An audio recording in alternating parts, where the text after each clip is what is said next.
आइए मित्रों, देखने का प्रयास करते हैं यूपी टेट ईवीएस के अंतर्गत पारिस्थितिकी तंत्र। पारिस्थितिकी तंत्र किसे कहते हैं, इसमें उत्पादक वर्ग कौन है, उपभोक्ता वर्ग कौन है, अपघटक वर्ग कौन है, इन सभी मुद्दों पर यहाँ पर हम लोग डिटेल में देखने का प्रयास करेंगे। जैसा कि आपको जो है थंबनेल से ही दिखाई दे रहा है, और यहाँ से सवाल भी आते हैं। यदि हम इन सब चीज़ों को छोटी छोटी वीडियो के माध्यम से इन सभी तथ्यों को सही कर लें तो हमारे क्या होते हैं, नंबर सिक्योर हो जाते हैं। यहाँ पर पारिस्थितिकी तंत्र को सिस्टम, जीवन की वास्तुकला और जैविक चक्र की बात करते हैं। यहाँ पर पारिस्थितिकी तंत्र किसे कहते हैं, जैविक और अजैविक घटकों के समूह को हम क्या कहते हैं, पारिस्थितिकी तंत्र के अंतर्गत जाना जाता है। इसके अलावा अगर आगे देखते हैं तो पारिस्थितिकी तंत्र की जो परिभाषा है, यहाँ पर लिविंग ऑर्गेनिज्म है, यहाँ पर नॉन लिविंग ऑर्गेनिज्म है। दोनों के मध्य होने वाली पारस्परिक क्रियाओं की व्यवस्था को ही हम क्या कहते हैं, जो है देखा जाए पारिस्थितिकी तंत्र कहते हैं। ठीक है, भौतिक पर्यावरण और जीवों, ठीक है, और उनके आसपास। क्लियर? तो इसे हम क्या कहेंगे, हम जो है पारिस्थितिकी तंत्र कहते हैं। क्या कहेंगे, पारिस्थितिकी तंत्र, यानी जैविक और अजैविक घटकों के मध्य होने वाली पारस्परिक क्रिया को हम क्या कहते हैं, पारिस्थितिकी तंत्र कहते हैं। यहाँ पर देखा जाए पारिस्थितिकी तंत्र के कितने घटक हैं, तो पारिस्थितिकी तंत्र के देखा जाए 3 मुख्य घटक होते हैं। एक जैविक घटक, अजैविक घटक, ऊर्जा घटक। बायोटिक कंपोनेंट इसे कहा जाता है, इसे अबायोटिक कहते हैं, इसे एनर्जी कंपोनेंट के माध्यम से जाना जाता है। जितने भी जीवित हैं, चाहे जीव जंतु वनस्पति हो, वह किसके अंतर्गत आएंगे, जैविक के अंतर्गत आएंगे। जितने भी नॉन लिविंग है, जैसे जल है, सूर्य है, मृदा है, यह हवा है, यह सब किसके अंतर्गत आएंगे, यह सभी जो है अजैविक घटक के अंतर्गत आएंगे। ऊर्जा घटक में देखा जाए सूर्य वगैरह आएंगे।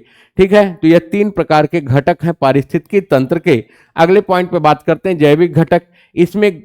इसमें जो है देखा जाए सभी जीवित प्राणी शामिल होते हैं। ठीक है, सभी जीवित प्राणी, चाहे वह देखा जाए जंतु हो या वनस्पति हो।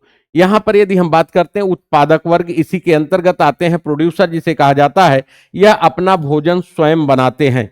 यानी कि ऐसे जीव, ऐसी वनस्पतियां जो अपना भोजन स्वयं बनाती हैं, उन्हें हम क्या कहते हैं, उत्पादक वर्ग। इन्हें क्या कहा जाता है, स्वपोषी कहा जाता है, ऑटोट्रॉफ्स कहा जाता है। हरे पौधे और शैवाल, यह सभी क्या हैं, यह जो ऑटोट्रॉप्स हैं, स्वपोषी हैं। और यहाँ पर पौधे अपना भोजन किसकी उपस्थिति में बनाते हैं मित्र, तो क्लोरोफिल के कारण बनाते हैं।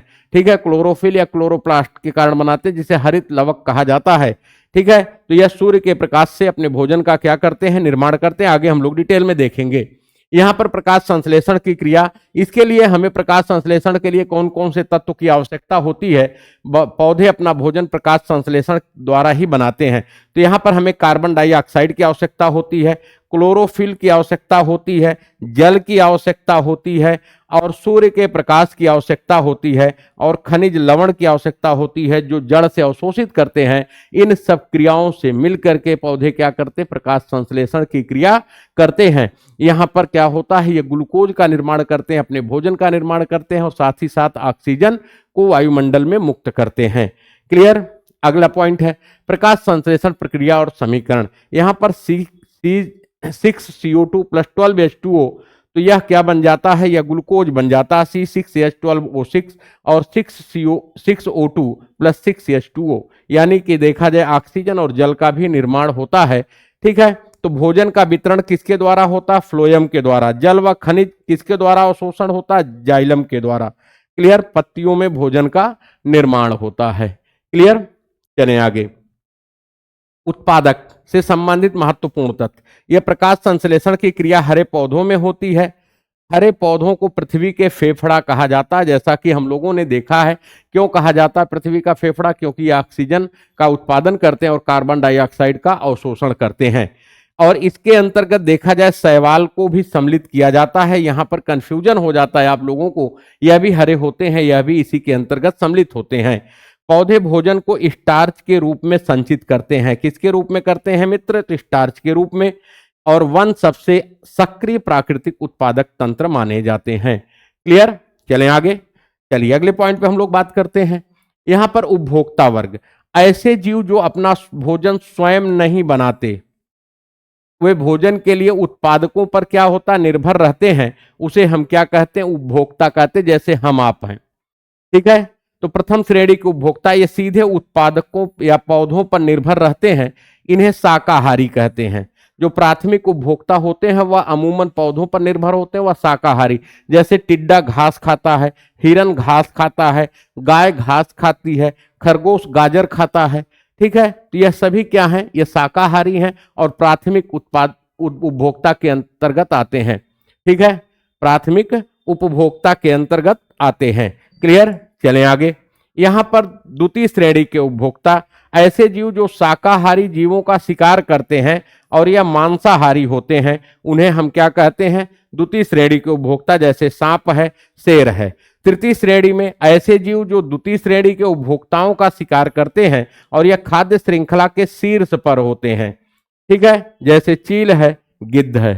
चील है, गिद्ध है, यह भी क्या है, यह तृतीय श्रेणी के उपभोक्ता के अंतर्गत आते हैं। क्लियर, तो यहां पर द्वितीय श्रेणी भी मांसाहारी होते हैं और तृतीय श्रेणी उपभोक्ता भी मांसाहारी के अंतर्गत आते हैं। अगले पॉइंट पे बात करते हैं, सर्वाहारी ऐसे जीव जो पौधे और मांस दोनों खाते हैं, उन्हें हम क्या कहते हैं, सर्वाहारी कहते हैं। ठीक है, यह देखा जाए उत्पादक और उपभोक्ताओं दोनों पर निर्भर होते हैं। जैसे यहां पर देखा जाए मनुष्य है सर्वाहारी, है भालू है, कुत्ता है, बिल्ली है, यह सभी क्या है, सर्वाहारी हैं। यह शाकाहारी और मांसाहारी दोनों होते हैं। जैसी आवश्यकता होती है उसी प्रकार से यह क्या करते हैं, भोजन लेते हैं। क्लियर, चलें आगे। अपघटक वर्डी कंपोजर, इन्हें प्रकृति के सफाई कर्मी के रूप में भी जाना जाता है। ठीक है, इसमें कौन शामिल है, कवक और बैक्टीरिया यानी जीवाणु, ये दोनों को हम क्या कहते हैं, प्रकृति का सफाई कर्मी या प्रकृति का मेहतर भी कहा जाता है। यह क्या करते हैं, मृत जीव जंतु को क्या करते हैं, अपघटित करते हैं और मिट्टी में मिला देते हैं। और जब मिट्टी में मिला देते हैं तो यह पौधे इन्हीं से क्या करते हैं, पोषक तत्व प्राप्त करते हैं और पोषक तत्व प्राप्त करके क्या होते हैं, डेवलप होते हैं और एक समय के बाद पुनः यह समाप्त हो जाते हैं।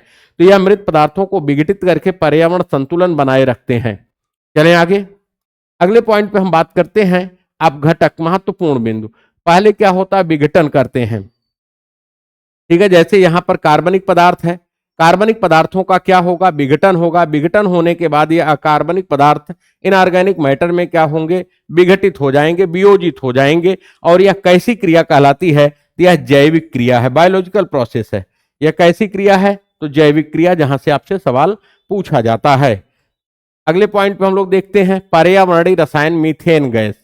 मीथेन गैस की बात करते हैं तो वनस्पतियों के सड़ने से मीथेन गैस का उत्सर्जन होता है। धान के खेत में जल भराव से होता है।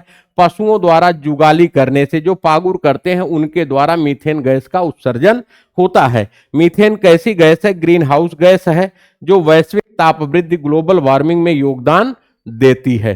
क्लियर, तो यह महत्वपूर्ण टॉपिक है जहां से आपसे अमूमन सवाल पूछे जाते हैं। यहां पर पारिस्थितिकी तंत्र के मित्र पौधे कौन कौन से हैं जो पर्यावरण को शुद्ध रखने में सहायता करते हैं, पीपल, बरगद, नीम, तुलसी।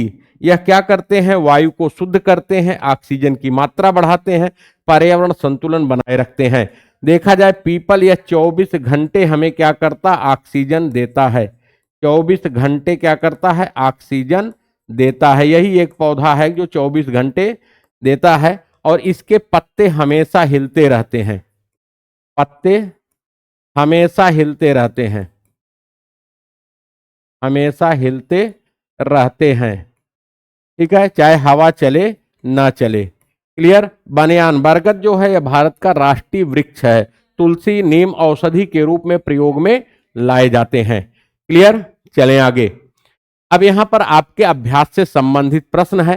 खाद्य श्रृंखला के शीर्ष पर स्थित है टिड्डा, लोमड़ी, कुत्ता, शेर। अपघटक वर्ग के अंतर्गत शामिल किया जाता अमीबा, गिद्ध, कवक, केचुआ। तो यहां पर दूसरा सवाल आपका है, पहला सवाल हमारा है। खाद्य श्रृंखला के शीर्ष पर स्थित है टिड्डा, कैसा, शाकाहारी है। लोमड़ी जो है मांसाहारी है। कुत्ता मांसाहारी शाकाहारी दोनों है। शेर, तो यहां पर अगर हम देखें तो शीर्ष पर कौन हो जाएगा, तो आपका शेर हो जाएगा। कौन सा हो जाएगा, शेर हो जाएगा मित्र। डी ऑप्शन बिल्कुल सही है। यह दूसरा सवाल आपके लिए है कि अपघटक वर्ग के अंतर्गत किसे शामिल किया जाता है, अमीबा को, गिद्ध को, कवक को, केचुआ को। तो मित्र आज के सेशन में बस इतना ही। अगले सेशन में कुछ इसी प्रकार से महत्वपूर्ण तथ्यों के बीच को लेकर के आपके बीच पुनः हाजिर होंगे। तब तक के लिए धन्यवाद।